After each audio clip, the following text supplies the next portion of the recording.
So today we'll be looking at local linearity and differential. First, what is local linearity? By definition, local linearity is like a property of function that when you zoom in, physically zoom in a lot of times at a single point of a function, the function starts to look like a single line. So let's move on to decimals and type in our favorite function. What is your favorite function? Y equals e to the x. Oh, me too. So let's start zooming in to this part of the graph. Turn light. We start to see. This looks like a linear function. Yay! I didn't even zoom in a lot of times, and it starts looking like a line already, right? Mm-hmm. So this shows that when you zoom into a graph, a lot of times the functions start to look like a line. It's just that at a certain region, very small, a function is linear, looks linear.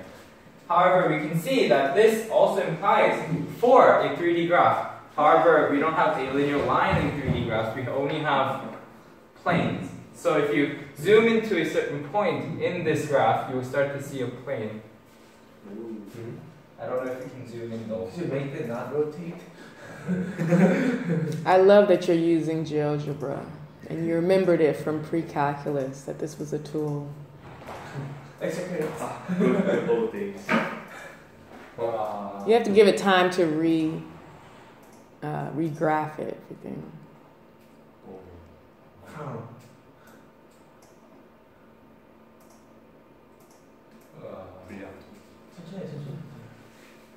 You have long. Oh, that's 빗살무늬 togi. Yeah.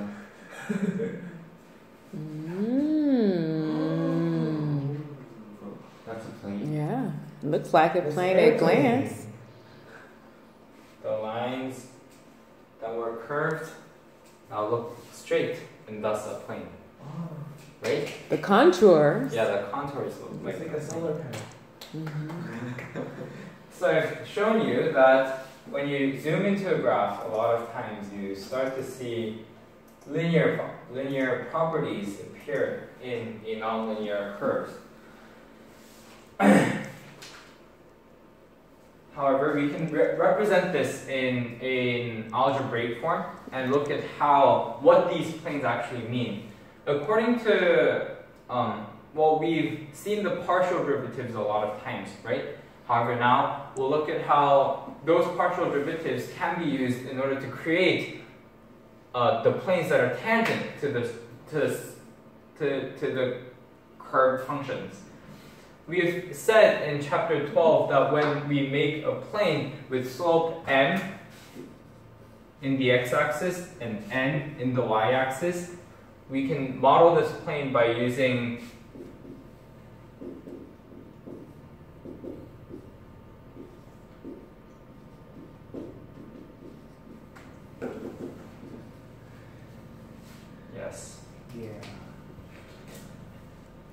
However, we can apply this into making the tangent line of the function and say that f of xy is a point that crosses f. We've said that the slope of the function f within the x-axis crossing the point AB is f of x at a b, right? Mm-hmm. This is the slope of the function multiplied by the x variable minus a, since it crosses a, plus f of y, which is the slope at AB, multiplied by y minus b, plus f a b.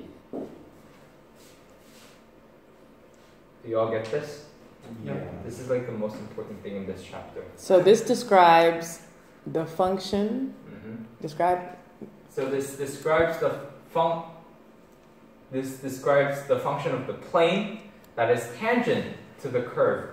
of f of xy. Yeah. How we can now use this in order to approximate. I'm just a little bit confused. So we have two f's. One that describes the plane, and then one the plane that's tangent to which function? Wait. Since it's confusing, I'll say this is z.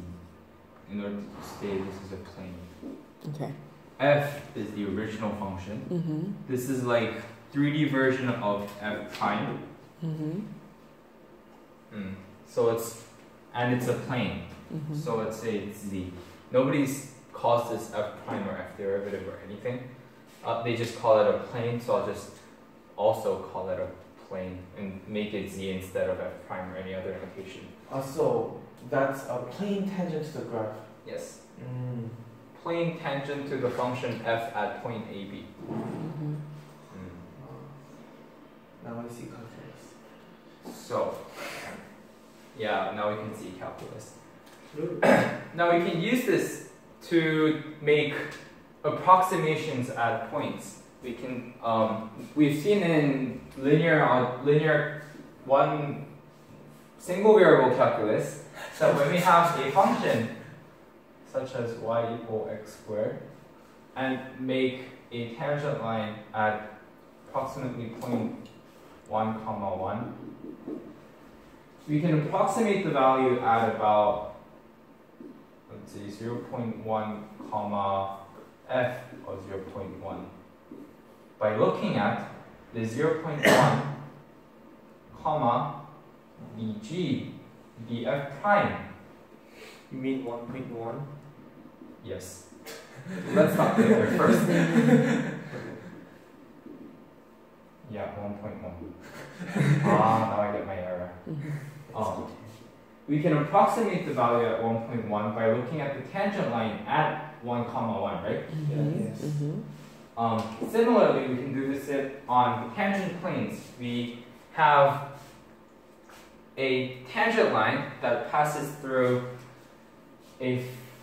that is tangent to the function. If we have that, we can calculate the value at f of any point near the point A, B, to approximate the value at any point of near AB. Well, I think, and then if we calculate the real value, we can get the difference between the approximation. I have a problem.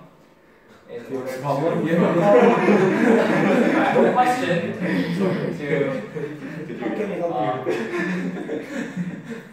to help. I can't see collective learning. No put of error. It's okay. I'll leave the equation here and write the. Well, this is a textbook problem number.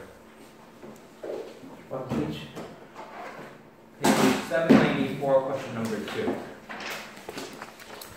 Oh, okay.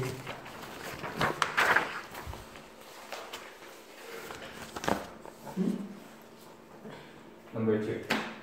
Well, the function is f of x comma y is equal to y times e to the power of x over y. What we have to do is find a tangent line at point 1, 1, e, and I added a second part to the question, approximate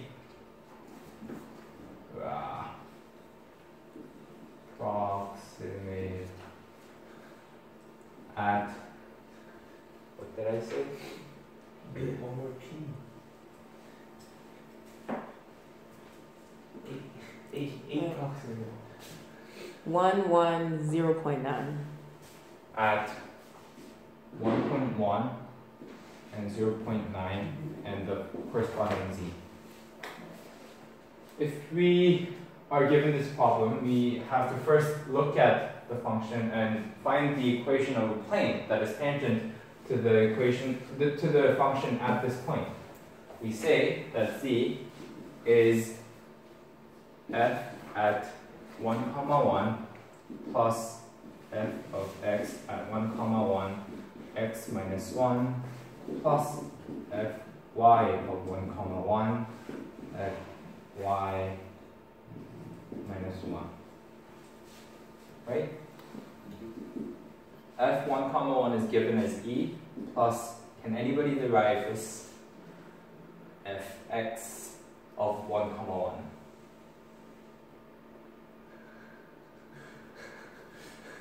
I hate you. Well, it is quite easy. Yeah, that one is not bad. It's Oh. e to the x over y times 1 over Yes, correct. It's X. e. Wow. X minus 1. And can anybody tell me what f of y of 1 plus 1 is? It's easier. 1. No. And then you say e to the x over y. It is easier. 0. If it's easy. Yes, it is 0 actually. I was just guessing. Can anybody tell me why? Wait, so if it's f, This is Y. nice. we're saying x is constant, right? Yes. Mhm. And we're deriving, so it's y, no, e to the x over y minus, no, is it plus? No, minus. I forgot how to I did it. So usually the chain rule there. Oh, it's at If 1, you do that, 1. there's 1 minus 1. Mhm. Yeah. That's why you. So what you get is minus x over y, e x over y, y plus e x over y. But if you plug in 1, 1, 1, 1, 1, 1, like minus e plus e, so it's 0. Oh, I have some problem.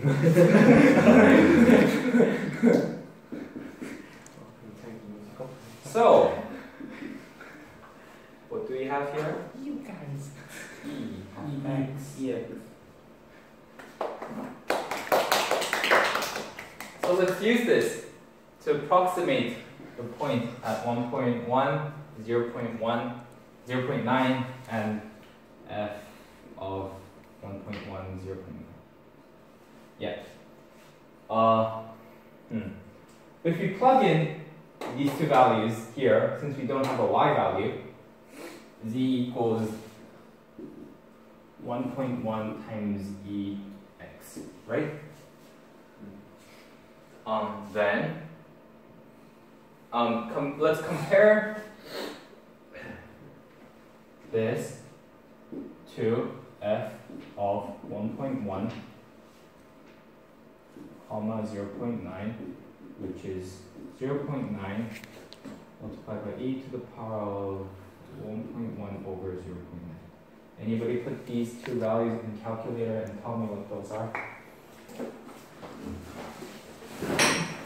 Where's my calculator? Malfunctioning. We need to charge this one. 0.9 times e to the 1.1. Yeah, this is how it's doing. And so you want me to tell you the difference or just the answer for each The answers, one? please. Okay. So the first one, the e 0.9 times e to the 1. Oh, I'm sorry, that one. You want that one right now? So left one is 2.99011. And I'm sure there's some other stuff after that. And then the next one is 3.0555255. They are very close. They are very close, like chocolate. Yay. Now we see that approximation using plane is extremely effective when we don't know the actual value. This is very hard to calculate, right? This is relatively easier.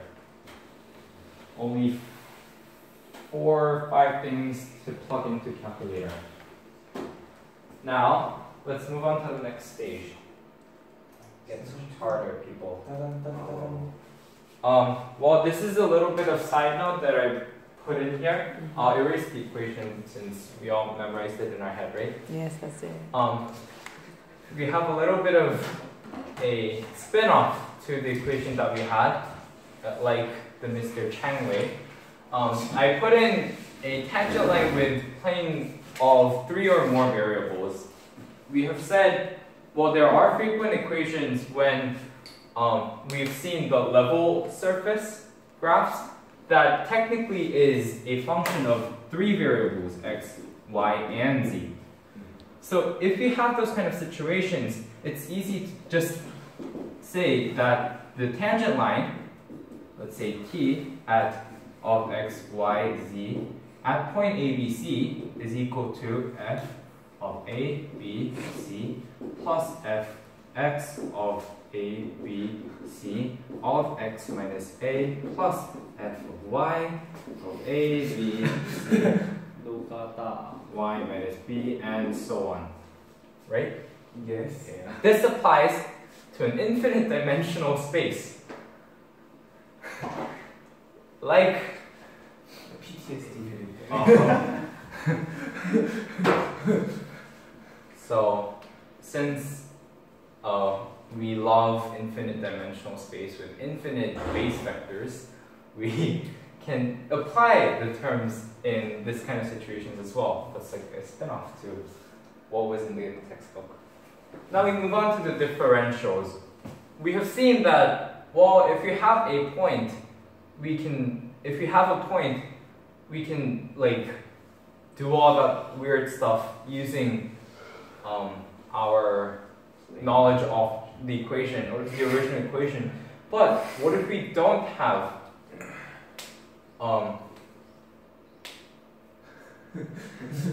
what if we don't have a fixed a and b? We've said that A and B are moving? yeah. So, well, if you rewrite the function, why did I erase that stuff? It's only they have been used to this. Y is equal to f a comma b plus f x of a comma b. It's okay. X plus a plus f y.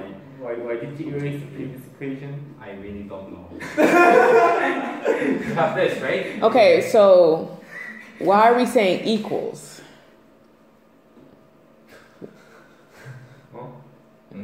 F prime x of y.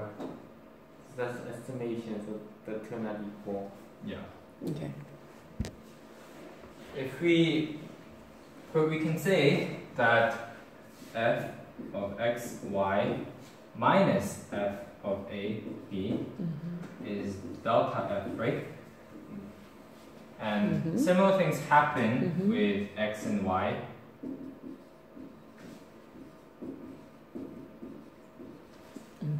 Right? So we can also rewrite this equation into a simpler equation.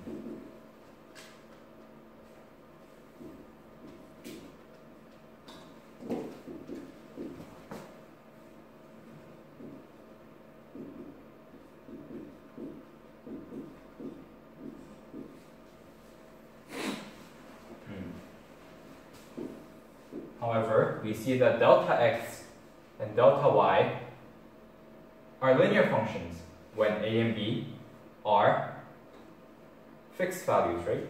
Yep.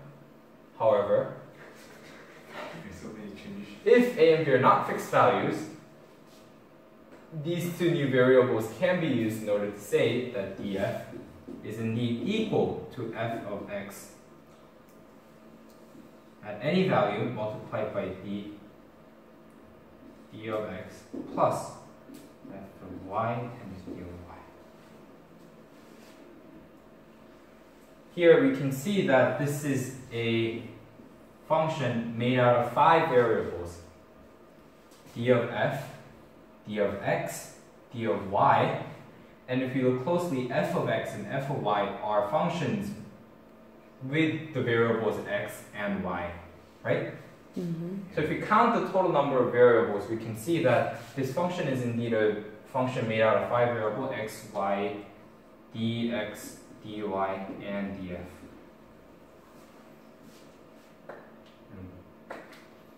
Yes. Now,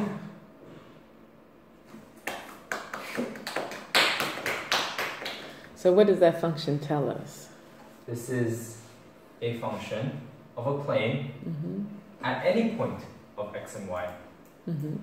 So let's say, And what's the special thing about the plane? a plane that is tangent to the original function of f of x and y.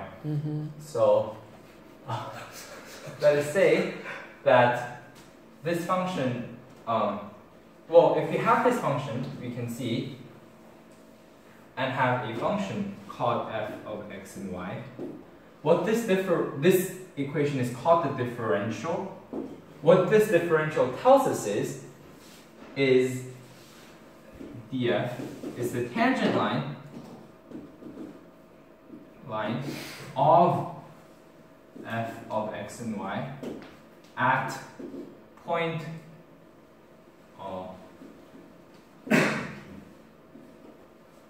x, y, and f of x and y.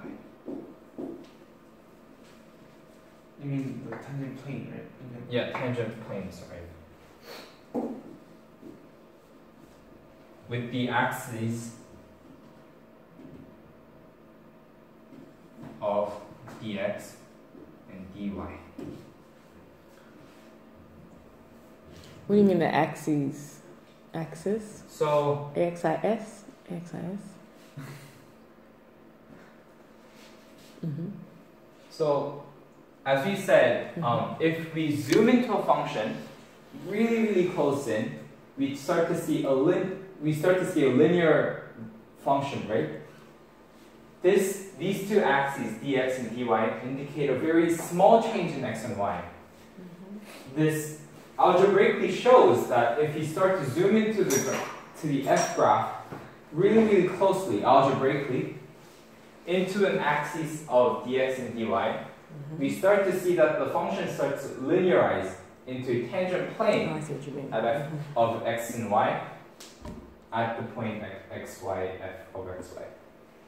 Yeah. Now, I have a problem for you. Another problem.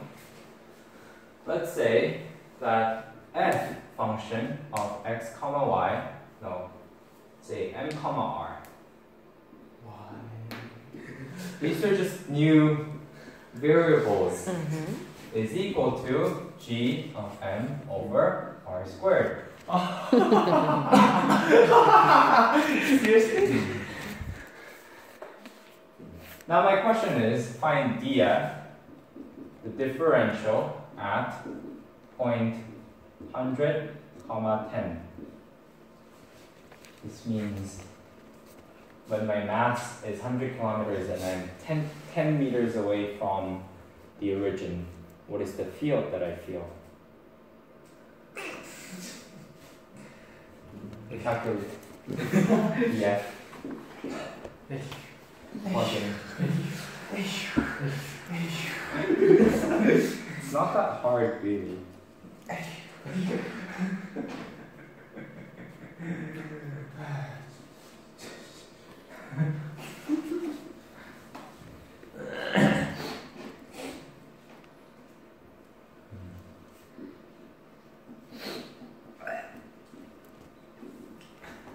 So what is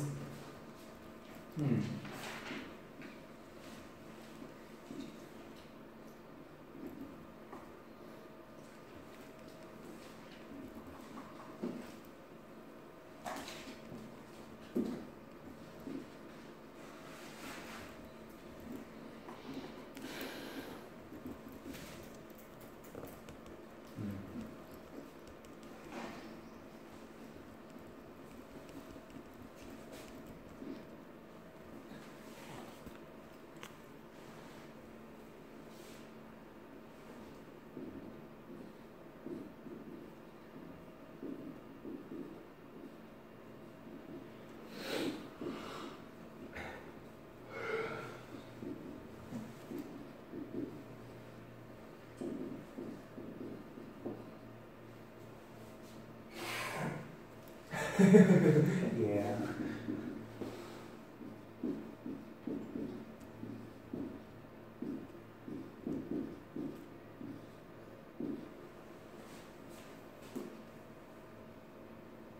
That's it? Yes. You really don't need a lot for writing the differential, the equation of the differential. It's just as simple as this.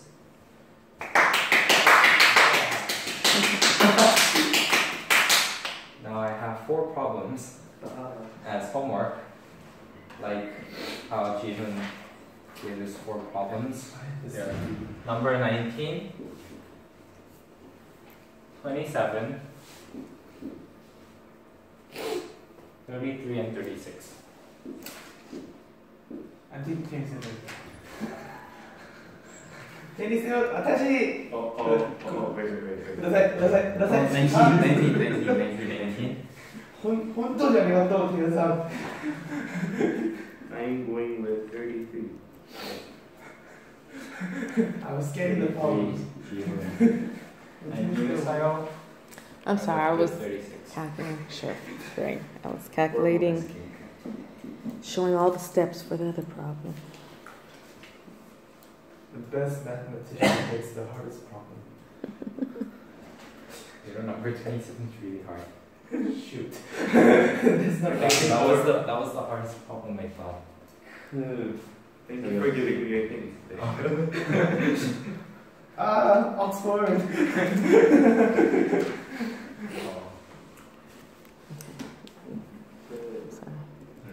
Yeah, that is the end of my presentation. Thank you. Yeah. When is the homework due? It is due Wednesday. Wednesday? We don't have class tomorrow. Yeah, let's say Wednesday. Wednesday. Okay.